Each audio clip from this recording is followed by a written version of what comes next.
Morning, guys. Are we alive yet? Are we awake yet?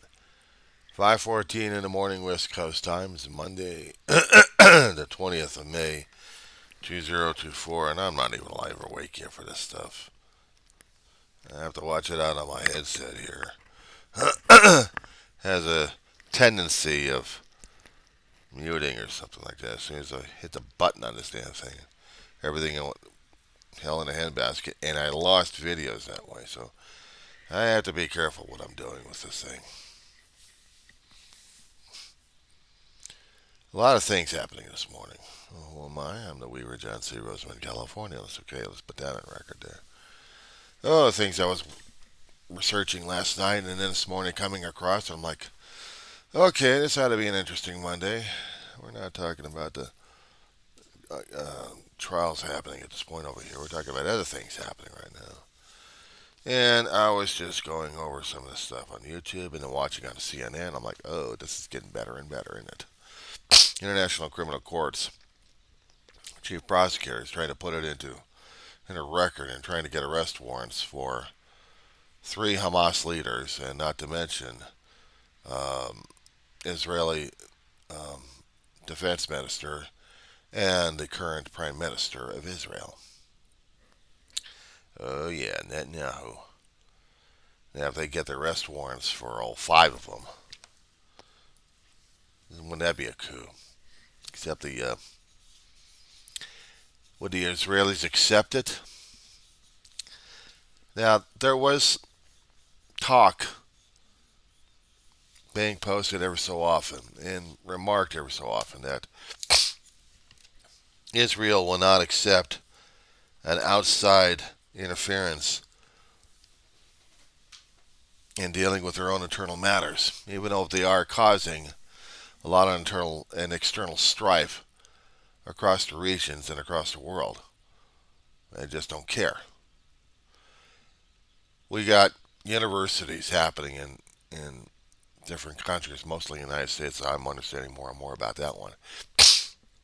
As we got students taking over college campuses protesting of all the insanity happening in Israel. And Israel thinks that they don't have an influence on the world? They gotta be out of their fucking minds. Yes, Hamas did what they did, and it was insane. I agree with it. But to go out to but to go for an all-out genocide, is that the answer? Making more and more martyrs to the cause?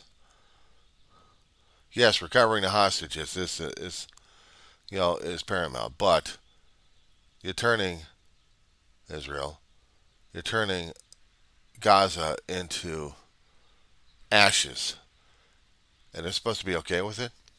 No, it's not okay with it.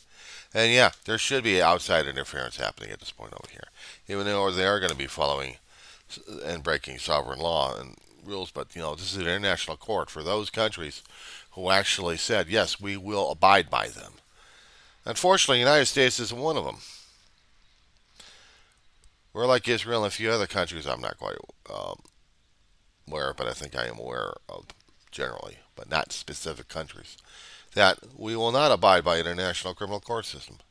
The United States, in its high-headedness, is saying no. We are above. We are the United States. We are a superpower. We are above everything. We're arrogant fucks. That's for damn sure. We're the Roman Empire of the current age. They don't know that. Shit. Fucking arrogant assholes. That's what we are in America. We're arrogant assholes. So we'll see what happens in the court systems if they actually do get the arrest warrants for all five.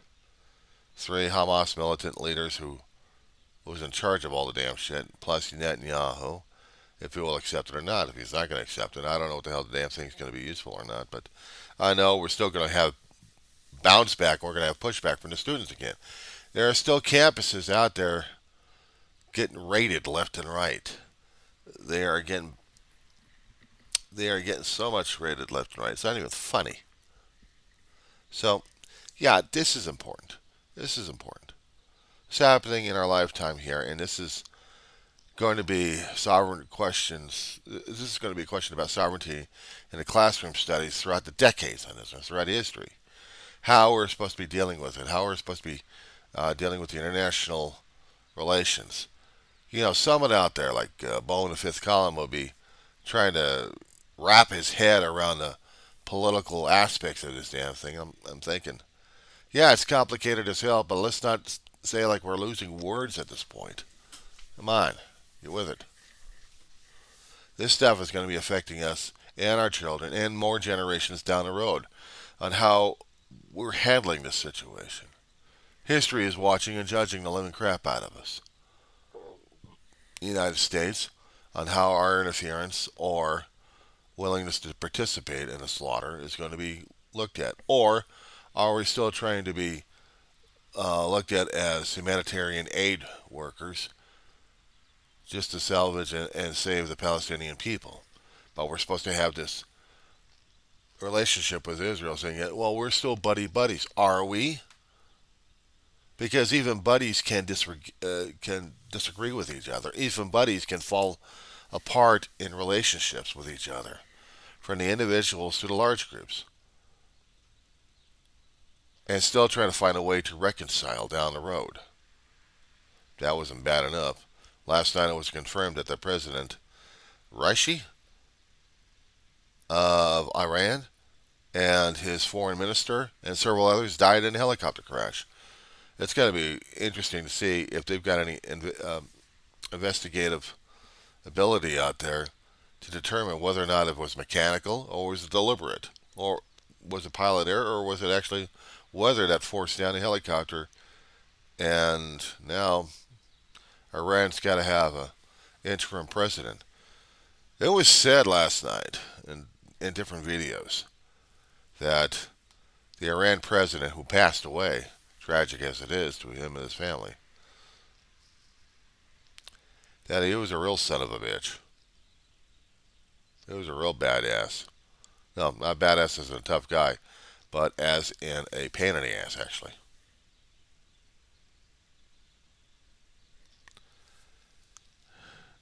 I really didn't like Western democracy or anybody else at all. Would I call them the evil empire? No, just guys who exist in a stink of hatred of anybody and everybody. That they have to cause problems with everybody because that's their own fucking ego. They started this shit back in '79, and they're still continuing it to this time. Iran people are still under the thumb screws. And you know what the bitch of it is? Sometimes when I keep hearing some of these people on video that they want to have thumb screws, you have these independent idiots out there, I'll say it again, idiots, who want the thumb screws, who don't want democracy, who would rather have a state split apart because of political ideology. They want to have populations split and torn asunder to join another state and say, well, we feel more comfortable over here. We're not being listened to over here. I bring in Oregon. They've been having this damn thing for a long while. A news station out there, one of the news networks, affiliates out there, was doing a reporting story. They were talking about, if I can just pull the damn thing up. This has really pissed me off. All right. Channel 4 News out in Oregon had an issue. Their video was Divided America, Why These Americans Want to Quit Their State. And what does the stereotype people shown on Oregon? Well, let's see, if you're liberal and you're Democratic and you believe in freedom, why not show them in a cannabis, drugged out area, a festival for it. Drugged out hippies. And yet, the conservatives are gun toting sons of bitches over here that we like our guns, we want our guns, why don't we keep shooting guns?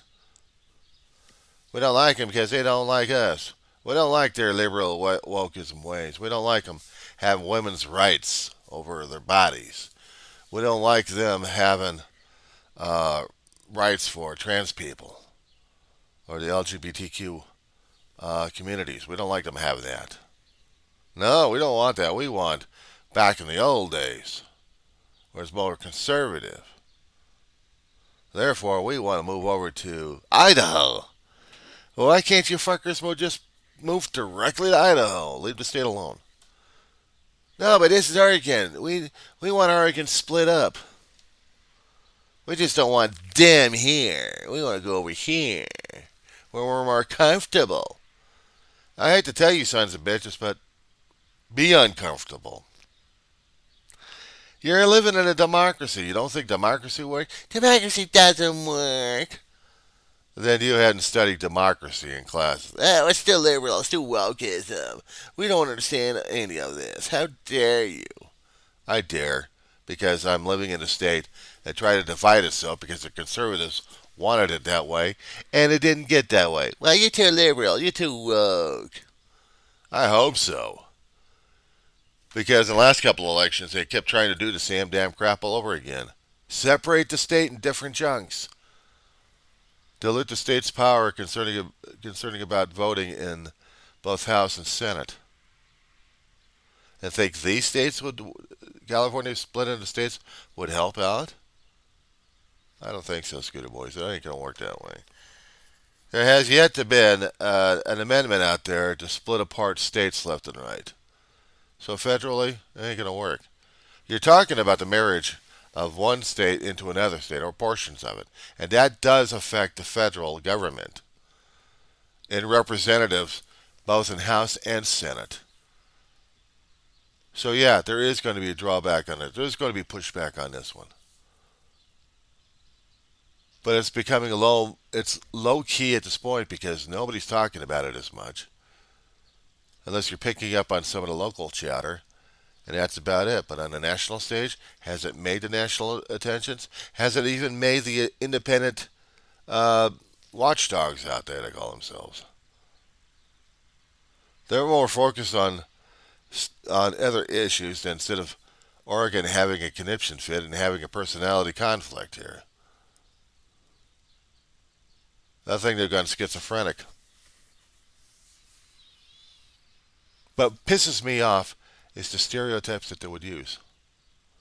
Is every conservative gun-toting some bitch out there and every liberal out there stoned out of their fucking mind?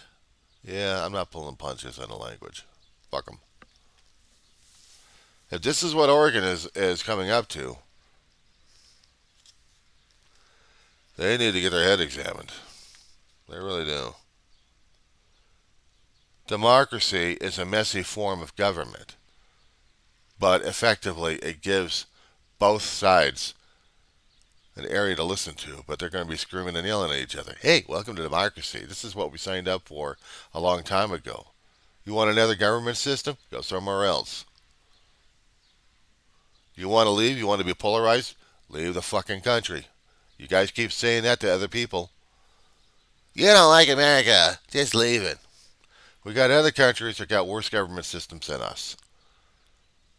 And even some of those democratic systems allow to have strong people coming in there and telling other people what to do.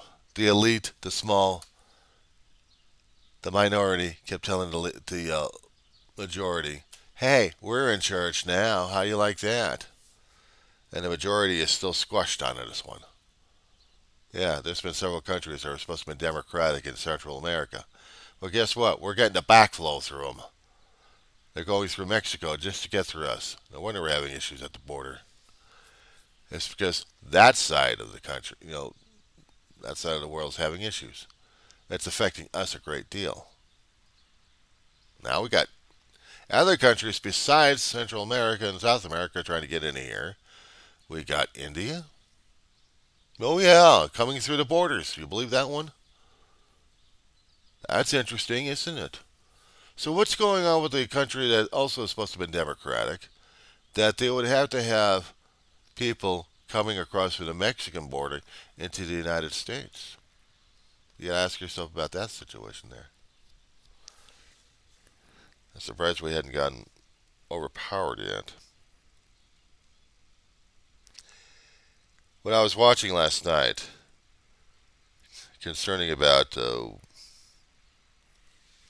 scam artists out there, one particular channel I just came across, was talking about Colonial Penn in the worst way possible, and then the Better Business Bureau had the very lowest remarks for the Colonial Penn, despite the fact how many times he kept saying that, and another rival out there for AIG, trying to scam people into their money, out of their money left and right, and yet showing that they are a worthwhile country, actually a worthwhile company, because they have, well, one of them's got a dead person over there. Now they got to switch to a different spokesperson. But AIG's got Tom Selleck. Everyone loves Tom Selleck, so we got to listen to him, right? Oh, God, how much did they pay him for this crap? That's for damn sure. Or, even worse off, Bo Diddy. Sean Bo Diddy, yeah, him. That thing kind of pisses me off even worse. Why? Because I've got a wife beater who's playing head games. It was recorded at 2016 in a hotel. He was kicking and dragging his wife throughout a hallway right by the elevators. And they got that replayed in different areas on YouTube. Just Google the thing and you'd be able to see this damn thing. And now he comes out with a letter yesterday. Oh, I'm sorry. No, you're not sorry. Give me a break. You're a wife beater. They got you on tape. They got your face. They got your body. They got you on there. Now you got a life cert. Now you got a lawsuit going on. You're a wife beater. Face it. That's not a character assassination. That's on record. That's on public record. That's being thrown out there. Or a successful rapper of music shown to be a wife beater. And he's sorry about it? He's sorry he got caught in the damn thing in the first place. It should have happened in the first place. He should have gotten some He should have gotten some marriage therapy a long time ago regarding the situation. Could have came clean nearly a decade ago or several years ago when this damn thing happened. He didn't. He didn't. So yeah, I got a problem with that one. I don't want to associate anybody with a wife beater because I don't know what the hell they're going to be afterwards. Sorry, I'm not dealing with that kind of shit. I tell you, I've been digging up a whole world of insanity at this point, and one of which was dealing with a senior living center out in Houston. For about a month or more than that, this one particular place that housed hundreds of seniors, disabled, and because of a disaster happening out in Texas with the wind and the rain and potential tornado damage happening, left the place unlivable, red tagged, but people are still living there. So it was reported yesterday that they actually had city services coming down over there to help the people. But here's the fun part about this one. Where the fuck's the management? Where's the owners? Disappeared like a fart in the wind. And even the manager disappeared. The guy who was supposed to be in charge of the place when it was still falling down. They were still red tagged because of certain things wrong with the place. And I'm watching some of these news clips from different news stations of things that are happening that hasn't picked up on the West Coast. And it should have been, but it wasn't. But these people are going to get help at least. There was one company out there that the city of Houston was working with. At least got power. Doesn't help them with the water situation. Doesn't help them with trying to get more food in there. But they're trying to get more food in there. They're trying to make things more livable over there, despite the fact they got heat going on. So that's insane. Everybody else trying to go for the damn politics these days, and I'm saying news stories like this kind of jerks my chain around.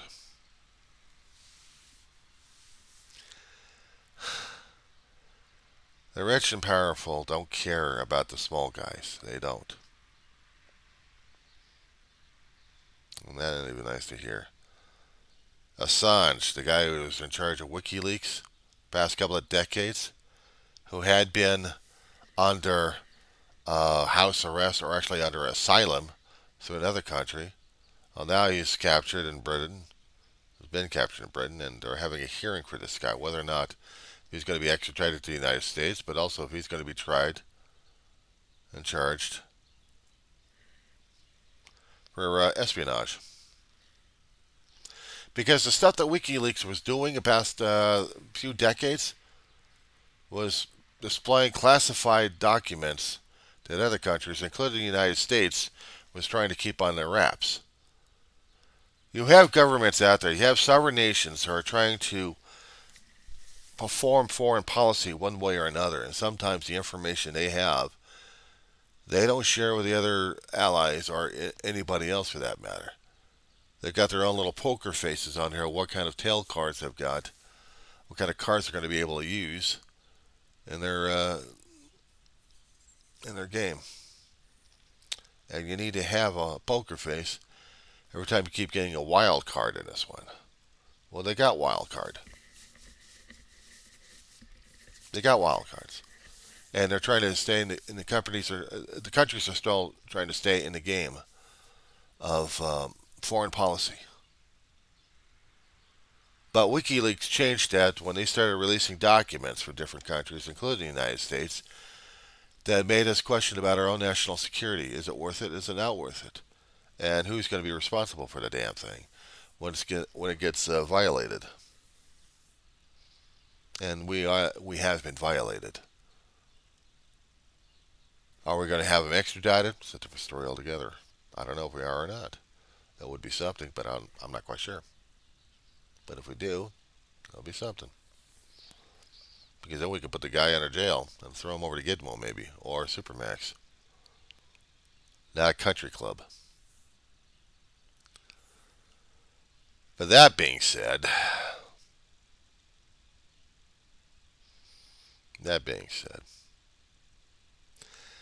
I'm looking CNN right now about Houston, who underwent, as I said before, about those storms going through, tornadoes, high winds, a lot of rain, hail. Yeah, they're experiencing damages in different high-rise buildings and low-end areas. Heat's cooking them, and the humidity is basically turning them into a steam bucket. Uh, I wouldn't be surprised if God was still pissed off at us one way or another. A lot of people in Texas still without power, and Abbott's still dragging his ass on the damn shit as usual. When Texas underwent these kind of conditions, heat, they dragged their ass concerning about how much power they're going to be getting for their state,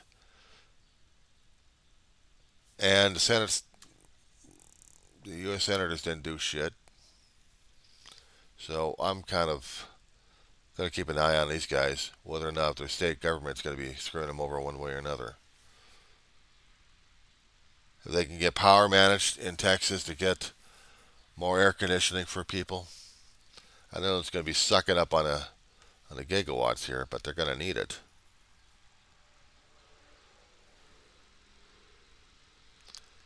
The roar of Edwards Air Force Base. It's not the airplanes, it's the damn traffic. Every morning around this time, we get the Indianapolis 500 of people trying to race through left and right. 10 to 12 to nearly 15 miles, I think, from United and Rosemont Boulevard all the way to the gate, and they're flooring it like crazy. They suck up enough go-go juice from different places and then hit that accelerator. If they catch the light just right, they're racing through town. Mostly coming from the hotels. So yeah, that's what's going on this morning here. Lots of fun stuff happening. We're still about in the eighth week, I believe, of no bug assistance from from any bug place. You know, we're supposed to have weekly sprayings. Apparently, the contract fell through with a major corp, and so now management doesn't know what to do about it because Orkin is not responding. There had been a fallout between corporate and Orkin on this one. So now the residents have to suffer with the damn bugs. Aren't we fortunate about it? So if you happen to see anything crawling around in the background, don't freak. It's bug war. That's not to deal with them. I still have to deal with another month coming up in about a couple of weeks that I'll be purchasing more glue traps for these bastards. I have to manage finances on a personal note. Shit happens. I deal with it. So then, guys, see what happens.